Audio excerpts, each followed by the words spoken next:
உலகில் எதனால் எப்படி உயர்ந்திருக்கிற எந்த மனிதர்களாக இருந்தாலும் அவர்கள் அனைவரை விடவும் அல்லாஹ் மேன்மைப்படுத்தி இருக்கிறான் இப்ராஹீமையும் நபி இப்ராஹிம் அலைஹிஸ்ஸலாம் அவர்களுடைய குடும்பத்தாரையும் என்று அல்லாஹ் தன்னுடைய திருமறையில் பேசுகிறார். வெட்டப்பட்ட ஒரு விறகு குச்சாக இருந்தாலும் அது கட்டப்பட வேண்டும். அந்த கட்டு அது ஸ்திரமாக உறுதியாக முறையாக இருக்க வேண்டும். அந்த கட்டு முறையாக கட்டப்படல, உறுதியாக கட்டப்படலன்னா கீழே அந்த விறகுகள் சிதறி போகும். கை குழந்தையா இருக்கும்போது என் தங்கமே செல்லமேன்னு போட்டு முத்தத்தை பொழிஞ்சு கொஞ்சம் கொஞ்சுவான். ஒரு 5 வயசு ஆயிடுச்சா கொஞ்சம் கொஞ்சுவாங்க. ஒரு 8 வயசு கொஞ்சுவாங்க. 10 வயசு கொஞ்சணுமோ, 15 வயசு ஓளுக்கு மேல வளர்ந்துட்டா. நீங்க எருமை மாடே சனியை முடிச்சவனே சொல்லி வளர்த்தா நாளைக்கு அந்த பிள்ளை நீங்க வயோதிகத்தை அடையும் போது அப்படித்தான் சொல்லும். சனியனை ஒழுங்கா திங்க தெரியாது, பாத்ரூம்ல போய் போக தெரியாது சொல்லும்.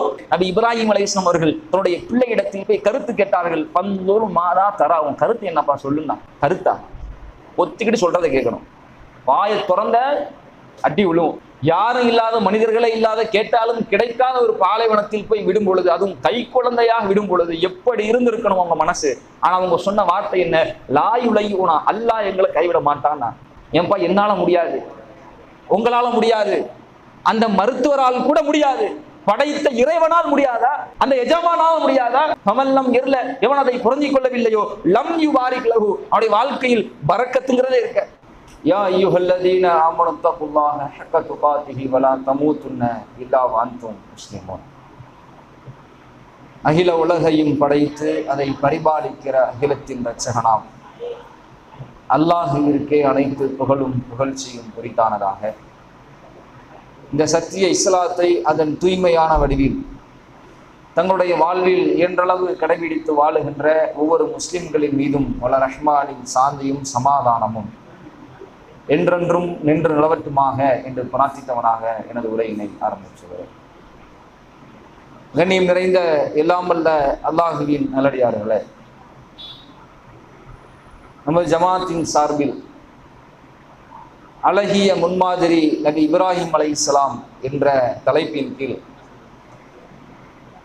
நபி இப்ராஹிம் அலைஹிஸ்ஸலாம் அவர்களை தொட்ட அந்த பிரச்சாரம் பரவலாக மேற்கொள்ளப்பட்டு வருகிறது. எதற்காக இந்த தலைப்பு, ஏன் இந்த தலைப்பை ஒட்டி இவ்வளவு பிரச்சாரங்கள் மேற்கொள்ளப்படுகிறது என்றால், அதற்கெல்லாம் ஒரே பதில் அல்லாஹ்வினுடைய திருமறையில் நமக்கு சொல்லித் தருகின்ற பதில். அல்லாஹ் ரப்பல் ஆலமீன் தன்னுடைய திருமறையில் பேசுகின்றான். கது கானத்துலக்கும் உஸ்வத்துன் ஹஸனா ஃபி இப்ராஹிம், மக்களே நபி இப்ராஹிம் அவர்களிடத்தில் உங்களுக்கு அழகிய முன்மாதிரி இருக்கிறது என்று இறைவன் பேசுகின்றான். கொள்கை பிடிப்பிலும், கட்டுப்படுவதிலும், குடும்ப அமைப்பிலும், பிள்ளைகளிடத்தில் நடந்து கொள்வதிலும், இபாதத்துகளிலும் என்று எல்லா விஷயங்களிலும் அழகிய முன்மாதிரி இருப்பதாக அல்லாஹ் ரப்பல் ஆலமீன் தன்னுடைய திருமறையில் சொல்லி காட்டுவதை பார்த்தோம். உலகம் அழிகின்ற வரை வரக்கூடிய அத்தனை மனிதர்களுக்கும் முன்மாதிரியாக நாம் முன்மாதிரியாக ஏற்று பின்பற்ற வேண்டிய ஒரு மனிதர், ஒரு தூதர் இருப்பார் என்றால் அதுதான் முஹம்மது ஸல்லல்லாஹு அலைஹி வஸல்லம் அவர்கள். அதைத்தான் நாம் கலிமாவாக முடிந்திருக்கிறோம். நபியல்லாஹி ஸல்லல்லாஹு அலைஹி வஸல்லம் அவர்களை நம்முடைய வாழ்வில் நாம் ஏற்று நடப்போம், பின்பற்றி நடப்போம், மார்க்கம் என்று அவர்கள் வழிகாட்டிய வழிமுறைகளை தம்முடைய வாழ்வில் கடைபிடித்து நடப்போம் என்று நபி முஹம்மது ஸல்லல்லாஹு அலைஹி வஸல்லம் அவர்களை தம்முடைய வாழ்வின் முன்மாதிரியாக நாம் ஏற்றிருக்கிறோம். அத்தகைய நபி முஹம்மது ஸல்லல்லாஹு அலைஹி வஸல்லம் அவர்களுக்கே யார் முன்மாதிரி? நபி இப்ராஹிம் அலைஹிஸ்ஸலாம் அவர்கள் தான் முன்மாதிரி. அல்லாஹ் நபி முஹம்மது அவர்களுக்கு கட்டளையிடுகின்றான், இத்தபி மில்லத இப்ராஹிம் ஹனீஃபா. நபியே, நபி முஹம்மதே, நீங்கள் இப்ராஹிமின் வழியில் செல்லுங்கள், இப்ராஹிமின் மார்க்கத்தை வழிமுறையை நீங்கள் கடைபிடியுங்கள் என்று யார் ஒட்டுமொத்த உலக மாந்தர்களுக்கு முன்மாதிரியோ அந்த முன்மாதிரி மிக்க மனிதராக இருக்கிற முஹம்மது நபிக்கு அல்லாஹ் இடுகின்ற கட்டளை, நீங்கள் முஹம்மது நபி இப்ராஹிம் அவர்களை தான் முன்மாதிரியாக எடுத்து நடக்க வேண்டும் என்று. நபி இப்ராஹிம் அலைஹிஸ்ஸலாம் அவர்கள் அவருடைய வாழ்வில் வாழ்ந்து காட்டிய அந்த முறை இறைவன் புறத்திலிருந்து அவர்கள் ஏராளமான அருளையும் ஏராளமான கிருபையையும் செய்யப்படுவதற்கு ஒரு காரணமாக இருந்தது. இந்த அளவுக்கு என்றால் அல்லாஹ் ரப்பல் ஆலமீன் தன்னுடைய திருமறையில் பேசுகின்றான், இன்னல்லாஹ் ஹஸ்தஃபா ஆதம வ நூஹா வ ஆல இப்ராஹீம வ ஆல இம்ரான் அலல் ஆலமீன். உலகத்தில் இருக்கிற எப்பேற்பட்ட மனிதனாக இருந்தாலும் சரி, கோடான கோடிக்கு அதிபதியாக இருக்கிற ஒரு மனிதனை நீங்கள் கொண்டு வந்து உலகில் சிறந்த பணக்கார உயர்ந்த மனிதன் என்று நீங்கள் சொன்னாலும் சரி, உலகத்தையே கட்டி ஆளுகின்ற சர்வ அதிகாரமிக்க ஒரு ஆட்சியாளனாக ஒரு அதிபதியாக இருக்கிற ஒரு மனிதனை கொண்டு வந்தாலும் சரி, அவன் உலகில் உயர்ந்த அதிகாரத்தை பெற்றிருக்கக்கூடியவன் என்று நீங்கள் போற்றினாலும் சரி, உலகில் எதனால் எப்படி உயர்ந்திருக்கிற எந்த மனிதர்களாக இருந்தாலும் அவர்கள் அனைவரை விடவும் அல்லாஹ் மேன்மைப்படுத்தி இருக்கிறான் இப்ராஹீமையும் நபி இப்ராஹிம் அலைஹிஸ்ஸலாம் அவர்களுடைய குடும்பத்தாரையும் என்று அல்லாஹ் தன்னுடைய திருமறையில் பேசுகின்றார். உலகத்தில் இருக்கிற அனைத்தையும் விட எவரையும் விட மேன்மையானவர், இவருடைய குடும்பம் மேன்மையானது என்று அல்லாஹ் தன்னுடைய திருமறையில் நமக்கு பாடம் நடத்துவதை பார்க்கிறோம். இன்னும் சொல்ல போனால் நபி இப்ராஹிம் அலைஹிஸ்ஸலாம் அவருடைய வாழ்வில் நாம் பெற வேண்டிய படிப்பினைகள், அதனுடைய முக்கியத்துவத்தை உணர வேண்டும் என்றால் நாம் ஒவ்வொரு தொழுகையிலும் பிரார்த்திக்கின்ற பிரார்த்தனை, அல்லாஹும்ம ஸல்லி அலா முஹம்மதின் வலா ஆலி முஹம்மதின் கமா ஸல்லைத அலா இப்ராஹீம வலா ஆலி இப்ராஹீம். இறைவா, முஹம்மதிற்கும் அவருடைய குடும்பத்தாருக்கும் நீ அருள் செய். எப்படி தெரியுமா? எப்படி நபி இப்ராஹிம் அவர்களுக்கும் அவர்களுடைய குடும்பத்தாருக்கும் நீ அருள் செய்தாயோ, அந்த அருளை போன்று நபி முஹம்மது அவர்களுக்கும் அவருடைய குடும்பத்தாருக்கும் நீ அருள் செய் என்று நாம் ஒவ்வொரு தொழுகையிலும் பிரார்த்திக்கிற பிரார்த்தனை நமக்கு அதை உணர்த்துகிறது. தனியாக தொழுதாலும் இதுதான் பிரார்த்தனை, கூட்டாக ஜமாத்தின் தொழுகையில் தொழுதாலும் இதுதான் பிரார்த்தனை, கடமையான தொழுகையிலும் சுன்னத்தான தொழுகையிலும் கிரகண தொழுகையிலும் பெருநாள் தொழுகையிலும் ஏன் ஜனாசா தொழுகையிலும் இதுதான் பிரார்த்தனை. அல்லாஹும்ம ஸல்லி அலா முஹம்மதின் வலா ஆலி முஹம்மதின் கமா ஸல்லைத அலா இப்ராஹீம். ஒவ்வொரு தொழுகையிலும் அல்லாஹ் திரும்ப திரும்ப திரும்ப இதை கேட்குமாறு சொல்கிறான் என்றால் இதனுடைய வார்த்தையின் அர்த்தம் நமக்கு உணர்த்துகிறது. நபி இப்ராஹிம் அலைஹிஸ்ஸலாம் அவருடைய குடும்பம், அவர்கள் தம்முடைய வாழ்வில் அல்லாஹ்விடமிருந்து அவர்கள் பெற்ற மகத்துவம் என்ன என்பதை, அல்லாஹ்விடமிருந்து அவர்களுக்கு கிடைத்திருக்கிற பேர் அருள் என்பதை மிக ஆழமாக நமக்கு உணர்த்தக்கூடியதாக ஒவ்வொரு முஸ்லிமும் இந்த வினாடி ஒருவர் தொழுதாலும் அவருடைய வாயிலிருந்து வருகிற வார்த்தை நபி இப்ராஹிம் அவர்களுக்கு அருள் புரிந்ததை போன்று, அவருடைய குடும்பத்தாருக்கு அருள் புரிந்ததை போன்று நீ அருள் புரி என்பதுதான். அப்படிப்பட்ட நபி இப்ராஹிம் அலைஹிஸ்ஸலாம் அவர்களுடைய வாழ்வில் நாம் முன்மாதிரியாக எடுக்க வேண்டிய ஏராளமான ஏராளமான படிப்பினைகள் இருக்கிறது. அதை பல உரைகளில் நாம கேட்டிருப்போம். எப்படி அவர்களுடைய உறுதி இருந்தது என்று கேட்டிருப்போம். எப்படி அல்லாஹ்விற்கு அவர்கள் கட்டுப்பட்டு நடந்தார்கள் என்பதை பற்றி கேட்டிருப்போம். எப்படி அவர்கள் வணக்கத்திலும் கொள்கையை உறுதியாக கடைபிடிப்பதிலும் மிக திடகாத்திரமாக திகழ்ந்தார்கள் என்பதை கேட்டிருப்போம். அதை பற்றி அறிந்திருப்போம், தெரிந்திருப்போம். ஆனால் நபி இப்ராஹிம் அலைஹிஸ்ஸலாம் அவர்களுடைய வாழ்க்கையில் நாம் பார்க்காத, நாம் கவனம் செலுத்தாத, நாம் கவனம் செலுத்த வேண்டிய, படிப்பினை பெற வேண்டிய ஒரு பகுதி இருக்கிறது. அதுதான் ஒரு குடும்பத்தை எப்படி கட்டமைக்க வேண்டும் என்பதில் படிப்பினை. ஒரு அழகிய முன்மாதிரி, ஒரு குடும்பமாக ஒரு குடும்பத்தை கட்டமைக்கிற விஷயத்தில் எப்படி நடக்க வேண்டும் என்பதற்கு முன்மாதிரி. உலகத்தில் எந்த ஒன்று அது சீராக இருக்க வேண்டும் என்றாலும், எந்த ஒன்று அது பலமாக இருக்க வேண்டும் என்றாலும் அதனுடைய கட்டமைப்பு ஸ்திரமாக, ஆழமாக, உறுதியாக இருக்க வேண்டும். கட்டடம் அதனுடைய கட்டமைப்பு சரியில்லைன்னா எல்லாமே வீண். வீடு கட்டணும்னு நினைக்கிறோம், கல் மண் ஜல்லி செங்கல் கொண்டு வந்து போட்டாச்சு, வீடு வீடாயிடுமா? மண்ணை கொட்டி சிமெண்டை கொட்டி அதை தண்ணி ஊற்றி குழச்சி எடுத்து சங்கலை அடிக்கி அதை பூசி அதை காய போட்டு தண்ணி ஊற்றி அதை இறுக போட்டு உள்ள தேவையான ஃபிட்டிங்கை வச்சு பெயிண்ட் அடிச்சு உள்ள போனாதானே வீடு. ஒரு மூட்டை சிமெண்ட்டுக்கு 10 மூடை மண்ணை போட்டு பூசி குழச்சி வீடு கட்டினா அது வீடு வீடா இருக்குமா? கட்டி உள்ள போயாச்சு, நிம்மதி இருக்குமாங்க? ஐயோ, ஒரு மூடை சிமெண்ட்டுக்கு 4 மூடை மண்ணு போட்டோம், இடிஞ்சு இடிஞ்சு விழுந்துருமோ பயத்தோடைய வாழணும். ஒரு பதட்டத்தோடைய வாழ்க்கை போகும், நிம்மதி இருக்காது, சந்தோஷம் இருக்காது.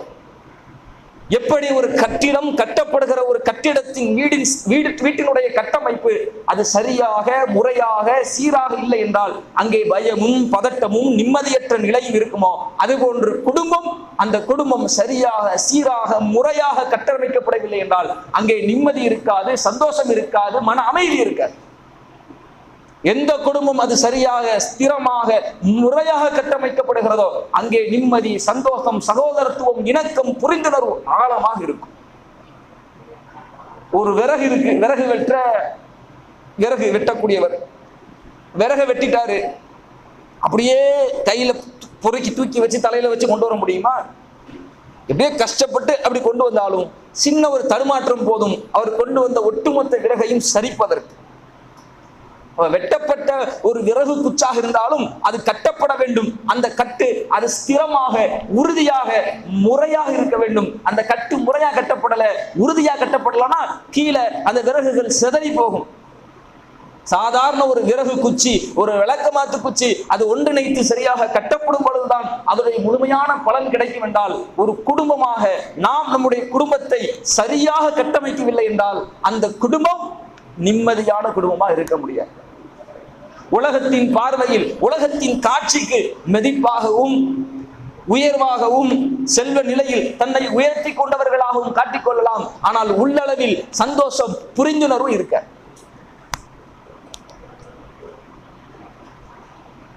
அப்போ ஒரு குடும்பமாக அந்த குடும்பத்தை எப்படி கட்டமைக்க வேண்டும் என்பதை நாம் கண்டறிந்து அந்த வழியில் அந்த குடும்பத்தை நாம் கட்டமைத்தால் அங்கே மகிழ்ச்சியான ஒரு சந்தோஷமான ஒரு இணக்கமான சூழலை நாம் அடையலாம். அதை எப்படி அடைவது, எங்கிருந்து அடைவது, அதற்கான வழிகாட்டுதல் என்ன? நபி இப்ராஹிம் அலைஹிஸ்ஸலாமுடைய வாழ்வில் இருக்கிறது அதற்கான வழிகாட்டுதல். நபி இப்ராஹிம் அலைஹிஸ்ஸலாம் அவர்களுடைய வாழ்வில் நாம் பெற வேண்டிய படிப்பினைகளில் அந்த படிப்பினைகள் ஒளிந்திருக்கிறது. நமக்கெல்லாம் தெரியும், நபி இப்ராஹிம் அலைஹிஸ்ஸலாம் அவர்கள் தன்னுடைய தூக்கத்துல கனவு காண்கிறார். தன்னுடைய மகனை அறுப்பது போன்று கனவு காண்கிறார்கள். அவர்களுக்கு தெரிந்திருக்கிறது நபிமார்களுடைய கனவுகளில் வருவது வஹியின் வெளிப்பாடு. இது வெறும் கனவு இல்லை, இது அல்லாஹ் நமக்கு வஹியாக சொன்ன வஹி செய்தி. இதற்கு நாம் கட்டுப்பட்டு நடக்க வேண்டும் என்று சொல்லி தன்னுடைய மகனிடத்தில் வந்தார்கள். மகன்கிட்ட வந்து என்ன பண்ணாங்க? செட்டு போட்டு எல்லாம் ட்ரெஸ் எடு, மாத்து, அங்க நாளைக்கு போகணும், சரியா ரெடியா இருக்கணும், வந்த கரெக்டா டைமுக்கு இருக்கணும் அப்படின்னு மிரட்டல, அதட்டல, தன்னுடைய கருத்தை அவருடைய தலையின் மீது திணிக்கல, திட்டல. என்ன வந்து சொன்னாங்க தெரியுமா? யா புனைய, என் அருமை மகனே, என் அருமை மகனே. நம்ம பாஷையில சொல்றாருன்னா என் செல்லம், என் தங்கம், இங்க வாப்பா என்று அன்பாக அழைக்கிறார். என் தங்கமே, என் செல்லமே, என் அன்பு மகனே, என் அருமை மகனே, இங்க வா அப்படின்னு கூப்பிடுறான். இதுல என்ன இருக்கு? நாங்களும் தான் செல்லமா கூப்பிடுறோம். ஏடா எருமை மாடு, இங்க வாடா, நாங்களும் தான் செல்லமா கூப்பிடுறோம். இங்க நாம கூப்பிடுற செல்ல வார்த்தை எப்படி தெரியுமா? திட்டுகிற, ஏளனமாக பார்க்கப்படுகிற, மதிப்பற்ற நிலையில் சொல்லப்படுகிற வார்த்தைகளை பெற்றோர்கள் அதை என்னமோ நம்ம செல்லமா கூப்பிடுறோங்கிற நினைப்புல, உள்ளுக்குள்ள அன்பு இருக்குதானே, நேசம் இருக்குதானே என்ற நினைப்பில் இப்படியான வார்த்தைகளை வெளிப்படுத்தக்கூடிய நிலையை பார்க்கிறோம். இங்க ஆழமான ஒரு மனோதத்துவ அடிப்படையை நபி இப்ராஹிம் அலைஹிஸ்ஸலாம் அவர்கள் நமக்கு கற்றுத்தருகிறார்கள். இன்னைக்கு ஆய்வு பண்றான், 100 பேரை வச்சு 1000 பேரை வச்சு பல நாடுகள்ல பல ஆய்வாளர்கள் பல லட்சத்தை சம்பளமா கொடுத்து பல நாள் ஆய்வுல அதை ஆய்வுக்கு உட்படுத்தி பல மிஷின்களை உட்படுத்தி பல மனிதர்களை உட்படுத்தி ஆய்வு பண்ணி தகவலை சொல்லுகிறான். அந்த தகவலின் அடிப்படையில் சொல்லக்கூடிய கருத்து என்ன தெரியுமா? மனிதனுடைய உடம்பில் பல்வேறு விதமான ரசாயன மாற்றங்கள் ஏற்படுகிறது. பசிக்குதுன்னு வரும்பொழுது வயிற்றுல ஒரு சுரப்பி, ஹைட்ரோகுளாரிக் ஆசிடுங்கிற சுரப்பி சுரக்குது, அது பசியை தூண்டுது. அது மாதிரி கோபம் வரும்பொழுது ஒரு விதமான ஒரு ஹார்மோன் சுரக்குது, சந்தோஷத்தில் ஒரு விதமான ஹார்மோன் சுரக்குது, கவலையில ஒரு விதமான ஹார்மோன் சுரக்குது. வலி வந்தாலும் அந்த வலியை உணர்த்துகிற நரம்புகளில் சில மாற்றங்கள் உடலிலே ஏற்படுகிறது என்று ஆய்வு பண்ணி சொல்லக்கூடிய இந்த ஆய்வில் சொல்கிறான், உடம்பில் ஆக்சிடாசின் என்று சொல்லக்கூடிய ஒரு ஹார்மோன் சுரக்கிறது. உடம்புல ஆக்சிடாசின் சொல்லக்கூடிய ஒரு ஹார்மோன் சுரக்குதான். இந்த ஹார்மோனுக்கு பேர் என்ன தெரியுமா? இது அறிவியல் டேம்ல சொல்லக்கூடிய பேர். இதுக்கு இன்னொரு பேர் என்ன அப்படின்னா லவ் ஹார்மோன், அன்பு, காதல் ஹார்மோன் என்று அதற்கு பெயர். பாண்டிங் ஹார்மோன், இணைப்பு ஹார்மோன் என்று அதற்கு பெயர். இது என்ன ஏன் அப்படின்னா, இந்த ஆக்சிடாசின் என்று சொல்லக்கூடிய இந்த ஹார்மோன் உடலில் அது சீராக சுரக்கும் பொழுதுதான், சரியாக சுரக்கும் பொழுது ஒரு மனிதனுடைய உள்ளம் ஒரு அமைதியான ஒரு நிலையை அடையும். எவனுடைய உள்ளத்தில் அந்த ஆக்சிடோசின் சரியாக சுரக்கிறதோ அங்கே மகிழ்ச்சியான ஒரு சூழல் ஏற்படும். அவன் மகிழ்ச்சியா இருப்பான், தன்னை சுற்றி உள்ளவர்களை மகிழ்ச்சியாக வைத்துக் கொள்ள நினைப்பான். மன அழுத்தம், பதட்டம் அங்கே இல்லாமல் குறைந்து போகும். பிறர் மீது பாச பச்சாதாப உணர்வுகள் ஏற்படும். பிறர் மீது அன்பு செலுத்தணும், பிறர் மீது நேசம் செலுத்தணுங்கிற அந்த உணர்வு என்ன செய்யும்? ஏற்படும். எப்போ? இந்த ஆக்சிடாசின் என்று சொல்லக்கூடிய இந்த ஹார்மோன் உடலில் சுரக்கும் பொழுது. இது எப்ப சுரக்கும் தெரியுமா? இது சுரக்கிறதுக்கான பல காரணங்கள் இருக்கிறது. அதில் ஒரு முக்கியமான காரணம் அன்பான வார்த்தைகள். அன்பான வார்த்தைகள் உடம்பில் இந்த ஆக்சிடாசின் என்று சொல்லக்கூடிய இந்த ஹார்மோனை அது சீராக வைத்திருக்க உதவுகிறது என்று கண்டுபிடிச்சு சொல்றாங்க. அதனாலதான் பாருங்க, நம்ம குழந்தைகளை கொஞ்சம் எத்தனை வயசுல கொஞ்சம் கை குழந்தையா இருக்கும்போது என் தங்கமையன் செல்லமேன்னு போட்டு முத்தத்தை பொடிஞ்சு கொஞ்சம் கொஞ்சுவான். ஒரு 5 வருஷம் ஆயிடுச்சா கொஞ்சம் கொஞ்சுவான். ஒரு 8 வயசு கொஞ்சுவாங்க, 10 வயசு கொஞ்சணுமோ, 15 வயசு தோளுக்கு மேல வளர்ந்துட்டான் என்று சமூகத்தின் பார்வை அப்படியே தலைகீழாக மாறி போவதை பார்ப்போம். குழந்தையா இருக்கும்போது கொஞ்சிறது, அவன் வளர்ந்து வரும் பொழுது ஒரு 10 பருவ நிலையை அந்த ஆணோ பெண்ணோ தன்னுடைய பிள்ளை அடையும் பொழுது அங்கே அன்பை வெளிப்படுத்துகின்ற, அன்பை பரிமாறிக்கொள்கிற வார்த்தைகள் எத்தனை பெற்றோர்கள் தம்முடைய பிள்ளைகளிடத்தில் வெளிப்படுத்தி இருக்கிறோம். சிந்திச்சு பாருங்க. தோளுக்கு மேல வளர்ந்துட்டான், எப்ப போய் செல்லமேனா கூப்பிடுறது, என் தங்க வாப்பா இங்க வானா கூப்பிடுறது, தலைமையிலே உட்காந்துட மாட்டானா? இப்படி சிலர். எரும மாடு கதவை சாத்திட்டு வா, எரும மாடு உனக்கு ஒரு தடவை சொன்னா புரியாதா சனியனை? இப்படி சிலர். அவங்க நினைச்சுக்கிட்டு இருக்காங்க, நம்ம மனசுல நம்ம மேல அன்பு தானே வச்சிருக்கோம், நம்ம பிள்ளை மேல பாசம் தானே வச்சிருக்கோம், நம்ம பிள்ளை மேல அக்கறை தானே வச்சிருக்கிறோம். மனசுக்குள்ள இருந்து என்ன செய்ய? அது அந்த அறிவுக்கு தெரியாது. அந்த 10 பருவ நிலையில் இருக்கிற பிள்ளைகளுக்கு உணரப்படாது. அங்க உணர்றது எது தெரியுமா? வார்த்தைகள் தான். அதனாலதான் ஸ்கூல்ல காலேஜ்ல படிக்கிற ஆண் பிள்ளையா இருந்தாலும் சரி, பெண் பிள்ளையா இருந்தாலும் சரி, பக்கத்துல நீங்க ரொம்ப அழகா இருக்கீங்க, ஐ லவ் யூ மை டார்லிங்னு சொன்னா முடிஞ்சு போச்சு. ஏன் கவுறாங்க தெரியுமா? இந்த வார்த்தைகள் அவர்களுடைய மூளையில் ரசாயன மாற்றத்தை ஏற்படுத்துகிறது. ஆக்சிடோசின் என்று சொல்லக்கூடிய அந்த ஹார்மோனை சுரக்க வைப்பதன் மூலம் ஒரு இன்பமான ஒரு உணர்வை அவர்கள் உணர்கிறார்கள். அந்த ஆக்சிடோசின் சுரக்கும் போது இன்பமான ஒரு உணர்வு ஏற்படும். நம்மளை பார்த்து இப்படி சொல்லிட்டாங்களே அப்படிங்கிற அந்த புதுவிதமான உணர்வு, அவங்க என்ன ஏதுங்கிற அந்த புரிதல் இல்லாததால் அவங்க தான் நம்ம மேல அன்பு செலுத்துறாங்க போல, அவங்களை விட்டுறக்கூடாது, அவங்களை பிரிஞ்சிடக்கூடாது என்று தவறான உறவு முறைகள், காதல் என்ற பெயரில் அந்த 10 பருவ நிலையில் வழிகேட்டின் பக்கம் அந்த பிள்ளைகள் செல்வதற்கு காரணமாக இருப்பது ஒரு வகையில் பெற்றோர்கள். வீட்டில் இருக்கும் பொழுது சிறு குழந்தைகள் எப்படி கொஞ்சி அந்த குழந்தைகளை நாம் கவனிச்சோமோ அதுபோன்று அவர்கள் வளர்ந்து வருகிற 10 பருவ டீனேஜ் வயசுல இருந்தாலும் தோளுக்கு மேல வளர்ந்துட்டானே, என்றைக்கும் என் பிள்ளை தான், வாடா தங்கம், என் செல்லம் வாடா, இங்க வாடா. பெண் பிள்ளையா இருந்தா என் செல்லம் இங்க வாமா, நீங்க உட்காருமா என்ற அன்பு வார்த்தைகளில் எந்த வீடுகளில் புழங்கப்படுகிறதோ அந்த வீட்டு பிள்ளைகளுடைய உடம்பில் ஆக்சிடோசின் சீராக இருக்கும். இப்ப ரோட்ல வர்றவ அழகா இருக்கிறன்னு சொன்னா மயங்கர தன்மை அங்க இருக்க, உன் மேல அன்பு செலுத்துறன்னு சொன்னா மயங்கர தன்மை இருக்காங்க. அதுதான் கரெக்டா லெவலா இயங்கிக்கிட்டு இருக்க. சரியான இயக்கம் இல்லாத பொழுது, அது சீராக இல்லாத பொழுது, வெளியிலிருந்து ஒருவன் சொல்லும் பொழுது அப்பத்தான் அந்த ஹார்மோன் தாறுமாறா சுரந்து வழிகட்டுக்கு போறாங்க. அப்ப யாரு காரணம்? ஒரு வகையில் அந்த குடும்பத்தை சரியான முறையில் கட்டியமைக்க தவறிய பெற்றோர்கள் ஒரு காரணம் இல்லையா? நாம் நம்முடைய பிள்ளைகளிடத்தில் எந்த வார்த்தைகளை, எப்படிப்பட்ட சொற்களை பயன்படுத்துகிறோம், சிந்தித்து பாருங்கள்.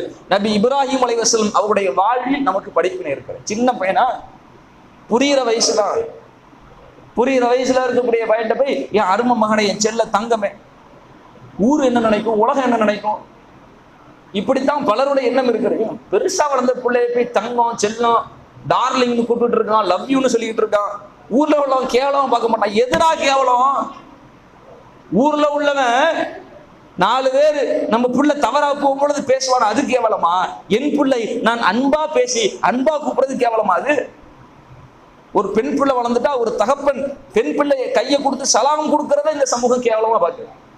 அது பொம்பளை பிள்ளை கையை பாப்பா, ஏன்னா அந்த அந்த தகப்பன் தானே தூக்குனது, அந்த தகப்பன் தானே உழைச்சி கொடுத்தது, அந்த பெற்றோர் தானே கழுவி விட்டது, அந்த பெற்றோர் தானே பராமரிச்சது, நோய் வந்தா ஓடுறது அந்த பெற்றோர் தானே. கை கொடுக்கிறதை ஒரு கேவலமாக, ஒரு வெறுப்பாக, இது என்னடா இப்படி செய்யறாருங்கிற ஒரு தூரமான ஒரு செயலாக பார்க்கக்கூடிய சமூகமாக இருக்கிற. எதை நெருக்கமாகவும், எதை அன்பாகவும், எதை அன்னுணியமாகவும், எதை எப்படி பார்க்கணுமோ அதற்கு தலைகீழாக நம்முடைய சமூகம் பார்ப்பதற்கு அப்படியே கட்டமைக்கப்பட்டிருப்பதை பார்ப்போம். இந்த நிலை ஏகத்துவ இமாம் நபி இப்ராஹிம் அலைஹிஸ்ஸலாம் அவர்களை பின்பற்றக்கூடிய முஸ்லிம்களிடத்தில் இருக்கக்கூடாது. பிள்ளைகள்கிட்ட நீங்க சின்ன வயசுல காட்டக்கூடிய அந்த அன்பு சொற்களை அவர்கள் பெரியவர்களாக பதின்பருவ நிலையில் வந்தவர்களாக இருந்தாலும் அங்கே நீங்கள் அந்த அன்பு வார்த்தையை சொல்லுங்கள். அந்த பிள்ளை உங்களை திட்டுமா? அந்த குழந்தை உங்களை ஏசுமா? உங்களை அவமதிக்குமா? உங்களை புறக்கணிக்குமா? என் தகப்பன், என் தாய், நான் கடைசி வரைக்கும் என்கிட்ட அன்பாதான் பேசினாங்க, அழகான சொற்களோடு தான் இந்த உரையாடினாங்க என்ற நிலையில் அந்த குழந்தையினுடைய உள்ளத்தில், அந்த பிள்ளையுடைய உள்ளத்தில் பதிந்திருக்கும் என்றால், அப்படி வளர்க்கப்பட்ட பிள்ளை அந்த பெற்றோரை ஏசுமா, திட்டுமா, கேவலமான வார்த்தையில சொல்லுமா? நீங்க எரும மாடே, சனியனே, சனியை முடிச்சவனே சொல்லி சொல்லி வளர்த்தா நாளைக்கு அந்த பிள்ளை நீங்க வயோதிகத்தை அடையும் போது அப்படித்தான் சொல்லும். சனியனை ஒழுங்கா திங்க தெரியாது, பாத்ரூம்ல போய் போ தெரியாது சொல்லும். தவறை எப்படி கண்டிக்கணும், தவறான விஷயத்தை எப்படி திருத்தணும், அதோடைய ஸ்டைல் வேற. ஆனா அந்த குழந்தைகளிடத்தில் பழகுகிற விஷயத்தில் அன்பை, அதை சரியான வார்த்தைகளில் வெளிப்படுத்துகிறோமா? இதுல மிக முக்கிய படிப்பினை ஒரு குடும்பம் ஸ்திரமாக அமைவதற்குண்டான ஒரு படிப்பினையாக இருக்கிறது. அடுத்து நபி இப்ராஹிம் அலைஹிஸ்ஸலாம் அவருடைய வாழ்வில் நாம் பெற வேண்டிய ஒரு குடும்பமாக, அந்த குடும்பத்தை எப்படி கட்டமைக்க வேண்டும் என்ற விஷயத்தில் நாம் பெற வேண்டிய படிப்பினைகளில் உள்ளது ஒன்று. அவங்க போய் கேட்குறாங்க, யா புனைய, என் அருமை மகனே என்று கூப்பிட்டுட்டு அவங்க சொல்றாங்க, இன்னி அரா ஃபில் மனாவி அன்னி அதுபஹுக்க, என் கனவுல உன்னை நான் அறுக்கிற மாதிரி பார்த்தேன், ஃபம்பூர் மாதா தரா, உன் கருத்து என்னப்பா, உன் கருத்து என்ன, உன் முடிவு என்ன, உன் அபிப்பிராயத்தை சொல்லு அப்படின்னு கேட்குறான். உன்னுடைய அபிப்பிராயத்தை, உன்னுடைய கருத்தை சொல்லுங்கிறான். நம்ம எப்படி இருக்கிறோம் நம்முடைய பிள்ளைகளிடத்தில்? கருத்தா ஒத்திக்கிட்டு சொல்றதை கேட்கணும், வாயை திறந்த அடி விழும் என்று சொல்லக்கூடிய பெற்றோர்கள் தான் நிறைய. அவனுக்கு என்னங்க தெரியும், சின்ன பையன் முளைச்சி 3 நாளும் உடல, அவன்கிட்ட போய் கருத்து கேட்டா அவனுக்கு என்ன விளங்கும், அவன்கிட்ட போய் கருத்து கேட்க சொல்றீங்க, இதெல்லாம் நியாயமா? நம்ம கேட்கலாம். ஆனா உளவியல் சைக்காலஜி என்ன சொல்லுது தெரியுமா? நம்ம குழந்தைகளிடத்தில் அவர்கள்ட்ட போய் உன் கருத்து என்ன என்று கேட்கும் பொழுது அவர்கள் மனது அளவில் ஒரு செல்ஃப் கான்ஃபிடென்ட், ஒரு கான்ஃபிடென்ட், ஒரு செல்ஃப் எஸ்டீம் அவங்களுக்குள்ள உருவாகிறது. நம்மள்கிட்ட கருத்து கேட்குறாங்களே, நம்மள அவங்க மதிக்கிறாங்க அப்படிங்கிற ஒரு தன் மதிப்பு, தன்னை பற்றியான ஒரு உயர்ந்த மதிப்பும், நம்ம மதிச்சு நம்மளை கருத்து கேட்குறாங்களே அப்ப நம்மள்கிட்ட ஏதோ இருக்கு என்ற ஒரு நம்மை பற்றியான, தன்னை பற்றியான ஒரு தன்னம்பிக்கையும் உருவாகிறது. அது மட்டுமல்ல, அந்த குழந்தைகளிடத்தில் கருத்து கேட்டு நாம் செய்யும் பொழுது, ஆஹா நம்ம சொல்றோமே, நம்ம சொல்லி அவங்க செஞ்சாங்கன்னா நம்ம சொல்றதுல நாம தான் பொறுப்பு என்ற பொறுப்புணர்வும் அங்கே உருவாகிறது என்று சைக்காலஜிக்கலாக, மனோதத்துவ ரீதியில் ஆய்வு செய்து சொல்றாங்க. இதை ஆய்வு பண்ணி இந்த உலகம், அறிவியல் உலகம் நமக்கு சொன்னாதான் விளங்கணுமா? அல்லாஹுடைய தூதர் நபி இப்ராஹிம் அலைஹிஸ்ஸலாம் அழகிய வழிகாட்டுதலாக நமக்கு வழிகாட்டிட்டு போயிட்டாங்க. என்னுடைய பிள்ளைகிட்ட போய் கேட்குறாங்க, ஃபம்பூர் மாதா தரா, விருப்பம் என்னப்பா, உங்களுடைய கருத்து என்ன சொல்லுங்கிறான். இப்படி எத்தனை பெற்றோர் தம்முடைய பிள்ளைகள் விஷயத்தில் நடந்து கொண்டிருக்கிறோம். சின்ன பையன் தானங்க, அவனுக்கு என்னங்க புரியும்? எங்க புரியுது, புரியல, அவன் சொல்றது சரி சரி தப்பு எப்படி இருந்துட்டு போட்டோம், சரியா இருந்தா என்ன தப்பா இருந்தா என்ன, அது தப்பா இருந்தா அதை எப்படி சொல்லி புரிய வைக்கணும், அது ரெண்டாவது. கேட்கிறவன் முதல்ல கேட்கிற நிலை நம்மள்கிட்ட இருக்குதா? அந்த நிலை நம்முடைய குழந்தைகள்கிட்ட, அவர்களுடைய சிறு பிள்ளைகளாக இருந்தாலும் அந்த குழந்தைகள் விஷயத்தில், அவர்கள் விஷயத்தில் நாம் அவர்களுடைய யோசனைகளை கருத்துக்களை கேட்டு உன் விருப்பம் என்ன சொல்லுன்னு சொல்லி நம்ம நடக்கும் பொழுது அவங்களுடைய மனதும் அவங்களுடைய அந்த மனநிலை வேறு விதமாக இருக்கும். இப்படி உங்களுடைய பிள்ளைகளிடத்துல உன் கருத்து என்ன, உன் விருப்பம் என்ன, உன்னுடைய யோசனை என்ன என்று கேட்டு ஒரு பிள்ளை வளர்க்கப்பட்டால், யோசிச்சு பாருங்க, அப்படி ஒரு பிள்ளை வளர்க்கப்பட்டால் நாளைக்கு அவன் பெரியவனாகி அந்த பெற்றோர் வயோதிக நிலை அடையும் பொழுது அந்த பெற்றோருடைய விருப்பம் இல்லாமல் அவர்களுடைய யோசனை இல்லாமல் அவனை ஏதாவது செய்வானா? அவன் விஷயத்துல விடுங்க, தன்னுடைய பெற்றோர் விஷயத்தில், பெற்றோருக்கு செய்ய வேண்டிய விஷயத்தில் அவங்க விருப்பம் என்ன, உங்க விருப்பம் என்னத்தா, உங்க விருப்பம் என்னம்மா என்று கேட்காமல் அந்த பிள்ளை செய்யவே செய்ய. யாரு எப்படி இன்ஃப்ளூயன்ஸ் பண்ண, எப்படி மனசை மாற்ற முயற்சி பண்ணாலும் சரி, ஏன்னா கல்யாணம் முடிஞ்சு பிள்ளை எடுத்து இன்னும் உங்க அம்மா அப்பா பேச்சை கேட்டு கிடக்குற, உனக்கும் சொந்த புத்தி இல்லையோ என்று 4 பேர் எப்படி அவனை மனசை மாற்ற நினைத்தாலும் சரி, என்னுடைய பெற்றோர் நான் சிறு வயதில் இருக்கும் பொழுது, நான் வயோதிக இளமையை அடையும் பொழுது என்னுடைய அனைத்து பருவத்திலும் என்னுடைய விஷயத்தில் என் கருத்தை கேட்டு நடந்தாங்க, என் கருத்துக்கு மதிப்பு கொடுத்தாங்க. அப்படிப்பட்ட பெற்றோர் விஷயத்தில் அவங்களுடைய கருத்து இல்லாம அவர்கள் விஷயத்தில் நான் முடிவெடுக்க மாட்டேன் என்று அவனுடைய உள்ளம் சொல்லும். ஆள் மனதில், ஆழமான அவருடைய மனதில் அது பதிந்து போயிருக்கும். யார் மாத்த நினைச்சாலும் சரி அவ்வளவு சீக்கிரத்துல மாத்த முடியாது. எது நம்முடைய இந்த நடவடிக்கை அந்த பிள்ளைகளுடைய உள்ளத்தில் அப்படியான ஒரு ஆள் மனதில், அவருடைய உள்ளத்தில் அப்படியான ஒரு தாக்கத்தை ஏற்படுத்தும். இதுல நம்ம எப்படி இருக்கிறோம்? பிள்ளைகள்கிட்ட நம்ம கருத்து கேட்டுதான் செய்யறோமா? உன் விருப்பம் என்னப்பா, உன்னுடைய யோசனை என்ன சொல்லு. அதற்கான வாய்ப்புகளை பெற்றோர்கள் தருவதே இல்லை. பொத்திக்கிட்டு சொல்றதை கேட்கணும் என்ற நிலையில் அந்த பிள்ளைகள் வளர்க்கப்பட்டால் அவன் பெரியவனாகி அவனுடைய பெற்றோரை சொல்லுவான், பொத்திக்கிட்டு தர்றதை திங்கணும், பொத்திக்கிட்டு அடக்க உடக்கமா சத்தம் இல்லாம ஓரமா கிடக்கணும் சொல்லுவான். அதுதான் நடக்குது உலகத்துல. அப்படி நம்முடைய பிள்ளைகளை நாம் எப்படி வார்த்தெடுக்கிறோமோ அதுதான் நாளை நம்முடைய எதிர்காலம் என்று இருக்க, நபி இப்ராஹிம் அலைஹிஸ்ஸலாம் அவருடைய வாழ்வில் மிக அழகான வழிகாட்டுதல் நமக்கு சொல்லித்தரப்படுகிறது. நபி இப்ராஹிம் அலைஹிஸ்ஸலாம் அவர்கள் தன்னுடைய பிள்ளையிடத்தில் போய் கருத்து கேட்டார்கள். பந்தூர் மாதா தரா, உன் கருத்து என்னப்பா சொல்லுங்க.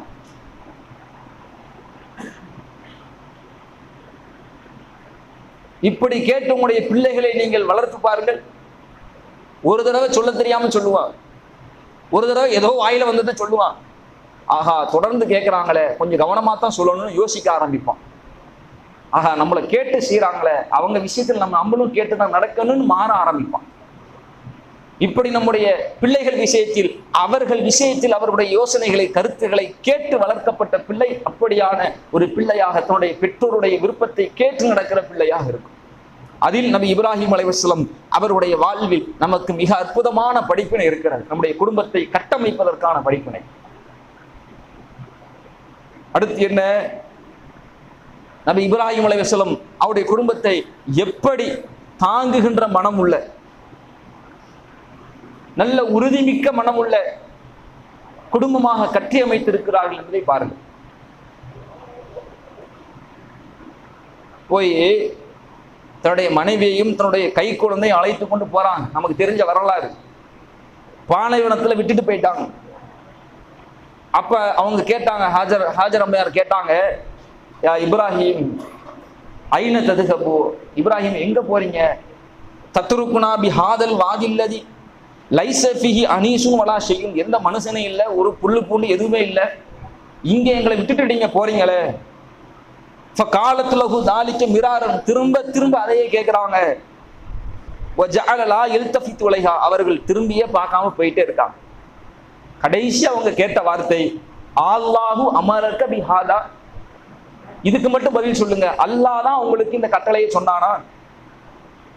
நாம் ஆம், ஒரே பதில் தான், திரும்ப கூட இல்லை, சொல்லிட்டு போறார். அப்ப அந்த அன்னையார் அவங்க சொன்ன வார்த்தை, இதன் லாயு லையுனா, அப்படியா, அல்லாஹ் இட்ட கட்டளையா? அப்ப அல்லாஹ் எங்களை ஒருபொழுதும் கைவிட மாட்டான் என்ற வார்த்தையை வெளிப்படுத்துறான். தவக்குல், அல்லாஹுவை சார்ந்திருக்கிற அந்த பண்பு, அவருடைய உள்ளத்தை எப்படி அவர்கள் பலப்படுத்தி கொண்டிருந்தார்கள் என்பதற்குண்டான மிக அற்புதமான ஒரு படிப்பினை அவர்களுடைய வாழ்வில் இருக்கிறது. பாலைவனத்தில் நம்மளை விட்டுட்டு போனா விடுவோமா? ஒரு மாநாடுன்னு போய் மக்கள் கூடும் பொழுது தண்ணி கிடைக்கல, வெயில் அடிக்கல, சிரமம்னா புலம்பி தள்ளுறோம். யாரும் இல்லாத, மனிதர்களே இல்லாத, கேட்டாலும் கிடைக்காத ஒரு பாலைவனத்தில் போய் விடும் பொழுது, அதுவும் கை குழந்தையாக விடும் பொழுது எப்படி இருந்திருக்கணும் அவங்க மனசு. ஆனா அவங்க சொன்ன வார்த்தை என்ன? லாயுலையுனா, அல்லாஹ் எங்களை கைவிட மாட்டான்னா. அப்ப எப்படி அவங்க குடும்பத்தை அவங்க தயார்படுத்தியிருப்பாங்க? அந்த பெண்மணியார், அந்த அன்னையார் அவங்களுடைய உள்ளத்தை எப்படி அவர்கள் தயார்படுத்தி இருப்பாங்க பாருங்க. அல்லாஹ் மீது வைக்கிற அந்த தவக்குலில் அவர்கள் மிக ஆழமான ஒரு உறுதி உள்ளம் படைத்தவர்களாக இருந்தார்கள்.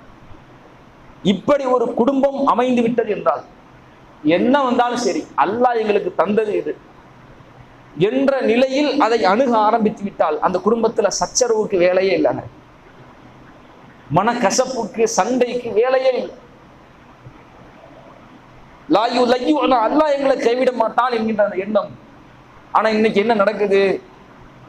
பயான்னு ஊரா ஜமாத்துன்னு வேலை பார்க்கிறாரு என்று வீட்டில் இருக்கக்கூடிய பெண்கள் கணவரை ஏசக்கூடிய நிலையை பார்க்கிறோம். அல்லான்னு 4 வேலைக்கு போட்டா கூட எக்ஸ்ட்ரா காசாவது கிடைக்கும்ல என்று சொல்லக்கூடிய பெண்களை பார்க்கிறோம். ஏதாவது ஒரு வியாபாரத்துல ஒரு தொழில ஈடுபட்டிருப்பாரு, இந்தம்மா சொல்லியிருப்பாங்க அது வேணாம், பார்த்துக்குவோம், இருக்கிற வேலையை ஓட்டுவோம், டக்குன்னு பிஸ்னஸ்லாம் பண்ணி வேணான்னு சொல்லியிருப்பாங்க. பார்த்தா டக்குன்னு லாஸ் ஆகிருக்கும். சொன்ன கேட்டீங்களா? நீங்க நாங்க சொன்னா எங்க கேட்குறிய என்று வசைபாடி அவனுடைய உள்ளத்தை நோகடிக்கிற பெண்கள் தான் அது. சரி விடுங்க, நீங்க இதுதான் சரி நினைச்சு பண்ணீங்க, அல்லாஹ்வுடைய நாட்டம் இப்படித்தான் இருக்குன்னு ஆகி போச்சு, இருங்க அல்லாஹ் இதை விட சிறந்தது தருவான் என்று சொல்லுகின்ற பெண்கள் எத்தனை பேர். அந்த இக்கட்டான நெருக்கடியான சூழ்நிலையிலும் தன்னுடைய கணவரை அவங்க ஏசல, திட்டல, அவங்க மேலது வெறுப்படையல. அல்லாஹ்வுடைய வழிகாட்டுதலின்படி நீங்க எங்களை விட்டுருப்பீங்கன்னா அல்லாஹ் எங்களை கைவிட மாட்டான் என்று அவங்களுடைய தவக்கல் உறுதியா இருந்துச்சு. நம்முடைய தவக்கல் எப்படி இருக்கு? நம்ம எப்படி பார்ப்போம் தெரியுமா? பெர்சன்டேஜ் பார்ப்போம். நம்முடைய குடும்பத்தாரோ, நம்ம பிள்ளைகளோ, நமக்கு நெருக்கமானவர்களோ, நமக்கு அன்பானவர்களோ ஹாஸ்பிட்டல்ல ஏதோ ஒரு விபத்துல அட்மிட் செய்யப்பட்டிருக்கிறாங்க. டாக்டர் வந்து சொல்றாரு 90% ரிகவர் பண்ணிடலாங்க அப்படிங்கிறாரு. யா அல்லாஹ் எப்படியா காப்பாத்திடுன்னு என்ன செய்வோம்? ஆசுவாசப்படுவோம். நீங்க அது 50-50 தான் இருந்தாலும் நீங்க பிரார்த்தனை பண்ணிக்கிங்கன்னா விழுந்து விழுந்து பிரார்த்தனை பண்ணுவாங்க, விரைவா காப்பாத்திடு, எப்படியா காப்பாத்து. டாக்டர் வர்றாரு, இல்லைங்க ஒரு 20-70 தான், 70% பிழைக்க வாய்ப்பு இல்லை, ஒரு 20% பார்க்கலாம், ஏதோ எங்கெல்லாம் செய்த முயற்சி பண்ணிட்டு இருக்கிறோன்னா கண்ணீர் விட்டு கதறுவார். யா அல்லாஹ் நான் அதை செஞ்சிடறேன் இதை செஞ்சிடறேன்னு சொல்லி முயற்சியா பண்ணுவார். டாக்டர் வர்றாரு, ஏங்க சான்ஸ் ரொம்ப கம்மி, 1% தான், சொல்றவங்களுக்கெல்லாம் சொல்லிடுங்க அப்படின்னு கையை விரிச்சிட்டாருன்னா அத்தோட மனசு விட்டுருவார். மனசு உடஞ்சு போயிடுவாங்க. இறைவன்கிட்ட பிரார்த்திக்கக்கூடிய நிலையில் விட்டும் பின்வாங்கக்கூடிய நிலையை அவர் மாறி விடுவதை பார்க்கிறோம். ஏன்பா என்னால முடியாது, உங்களால முடியாது, அந்த மருத்துவரால் கூட முடியாது, படைத்த இறைவனால் முடியாதா? அந்த எஜமானால் முடியாதா? அதை உருவாக்கியவனால் முடியாதா? அந்த உடலில் அந்த உயிரை ஊதியவனால் முடியாதா? அல்லாஹ் நினைச்சா எத்தனை நொடியிலும், எத்தனை சாத்தியக்கூறுகள் இல்லை என்ற நிலையிலும் அதை சாத்தியப்படுத்தி காட்டுவான் என்ற நம்பிக்கை, அந்த தவக்குலான அந்த உறுதி நம்மிடத்தில் எப்படி இருக்கிறது? நெருக்கடியான காலங்கள்ல தான் அது வெளிப்படும். சந்தோஷமா நிம்மதியா சாப்பிட்டு எந்திரிக்கும் போதெல்லாம் தெரியாது. ஒரு நெருக்கடியான ஒரு கட்டத்தை அல்லாஹ் நம்முடைய வாழ்வில் ஏற்படுத்துகின்ற பொழுது அங்கே இறைவன் மீது வைத்திருக்கிற தவக்குள் நம்முடைய உள்ளத்தில் எப்படி இருக்கிறது அதை அல்லாஹ் சோதிக்கிறான். அப்படி தவக்குலோடு இருக்கிற குடும்பம் அல்லாஹ்வுடைய அருள் பெற்ற குடும்பமாக நபி இப்ராஹிம் அலைஹிஸ்ஸலாம் அவருடைய குடும்பம் எப்படி அல்லாஹ்வினால் அருள் செய்யப்பட்டதோ அப்படி அருள் செய்யப்பட்ட குடும்பமாக இருக்கும். அல்லாஹ்வுடைய தூதர் அவங்க சொன்னாங்க, அல்லாஹ் சொல்வதாக சொன்னார்கள், இன்னல்லாஹ யப்தலி அப்தஹு பிமா அல்தாஹு, அல்லாஹ் தன்னுடைய அடியானை அவர்களுக்கு வழங்கியதை கொண்டு அல்லாஹ் சோதிப்பான். எதெல்லாம் கொடுத்தானோ, செல்வமோ பணமோ சொந்த பந்தமோ பிள்ளைகளோ எதுவோ மானமோ மரியாதையோ அந்த எதுவோ அல்லாஹ் அவனுக்கென்று எதை கொடுத்தானோ அதை அல்லாஹ் எடுத்து சோதிக்கும் பொழுது ஃபமன் ரலிய பிமா கஸமல்லாஹு லஹு, அல்லாஹ் அவனுக்கு என்று எதை விதியாக்கி விட்டானோ எவன் அதை பொருந்திக் கொள்வானோ, அதை ஏற்றுக்கொள்வானோ, என் இறைவன் எனக்கு தந்தது என்று சகித்துக் கொள்வானோ, பாரக்கல்லாஹு ஃபீஹி, அவனுடைய வாழ்வில் அல்லாஹ் அருள் வளத்தை அதிகப்படுத்துகிறான். வவஸ்ஸாஹு, அவனுடைய வாழ்வை அல்லாஹ் விசாலப்படுத்துகிறான் என்று அல்லாஹ்வுடைய தூதர் அவங்க சொன்னார்.